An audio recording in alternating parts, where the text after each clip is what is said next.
जंतर मंतर पर चल रहा प्रदर्शन चाहे ही खत्म हो गया हो, लेकिन इसकी चर्चा अभी भी हो रही है। आज ये इसलिए हाईलाइट में है क्योंकि सुप्रीम कोर्ट ने इस पर अपनी टिप्पणी दी है। अब कोर्ट ने क्या कुछ कहा है और क्या सुप्रीम कोर्ट ने बीजेपी सरकार की खाट खड़ी कर दी, आइए जानते हैं।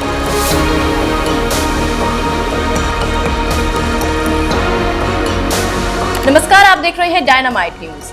नीट पेपर लीक के बाद देश भर में छात्रों का गुस्सा सड़कों पर देखने को मिला। इसी मुद्दे को लेकर दिल्ली के जंतर मंतर पर भी बड़ा प्रदर्शन हुआ है, जिसने पूरे देश का ध्यान अपनी ओर खींचा। अब इस मामले पर सुप्रीम कोर्ट की अहम टिप्पणी सामने आई है। कोर्ट ने न सिर्फ शांतिपूर्ण प्रदर्शन के अधिकार को दोहराया है, बल्कि ये भी क्लियर किया है कि आंदोलन के दौरान हुई किसी भी तरह की ज्यादती की निष्पक्ष जांच होनी चाहिए। सुप्रीम कोर्ट ने सुनवाई के दौरान कहा कि शांतिपूर्ण तरीके से विरोध करना हर नागरिक का संवैधानिक अधिकार है और इस अधिकार की रक्षा की जानी चाहिए। अदालत ने माना कि लोकतंत्र में अपनी बात रखने और सरकार के सामने अपनी मांग रखने का अधिकार नागरिकों को प्राप्त, लेकिन इसके साथ ही कोर्ट ने यह भी कहा कि विरोध प्रदर्शन कानून के दायरे में रहकर होना चाहिए था। वहीं आपने देखा होगा कि प्रदर्शन के दौरान छात्रों पर लाठीचार्ज हुआ, जिसके बाद कई ऐसी तस्वीरें सामने आई जिसमें पुलिस वालों पर भी छात्रों ने हमला किया।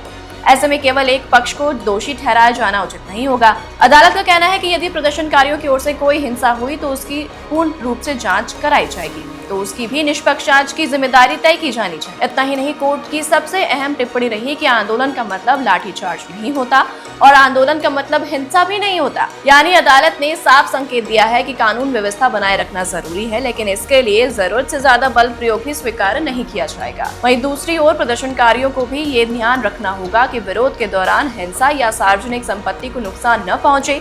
सुप्रीम कोर्ट की इन टिप्पणियों को कई लोग लोकतांत्रिक अधिकारों और कानून व्यवस्था के बीच संतुलन बनाने की कोशिश के तौर पर देख रही हैं। पेपर लीक जैसे गंभीर मुद्दे पर छात्रों की नाराजगी अपनी जगह है, लेकिन अदालत ने ये भी स्पष्ट कर दिया है कि समाधान कानून और संविधान के दायरे में रहकर ही निकाला जाना चाहिए था। अब इस पूरे मामले में आगे क्या होता है, ये जांच और आने वाली सुनवाई पर निर्भर करेगा, लेकिन इतना जरूर है कि सुप्रीम कोर्ट ने अपने संदेश में साफ कर दिया है कि लोकतंत्र में आवाज उठाना भी जरूरी है और कानून का सम्मान करना भी उतना ही जरूरी है। अब ऐसे में कई सारे जो सवाल है वो खड़े हो रहे हैं। सबसे पहले ये क्लियर हो गया है कि दोस्तों, सुप्रीम कोर्ट ने अनचाहे तरीके से इनडायरेक्ट वे में कहीं ना कहीं बीजेपी सरकार की खाट खड़ी कर दी है, उनको लताड़ा है, उनको झाड़ा है।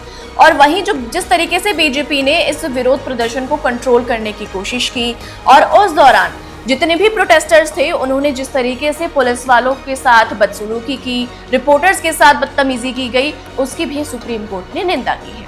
ऐसे में अब आगे क्या होता है, कौन सही है कौन गलत, ये तो आपके विचार ही तय करेंगे।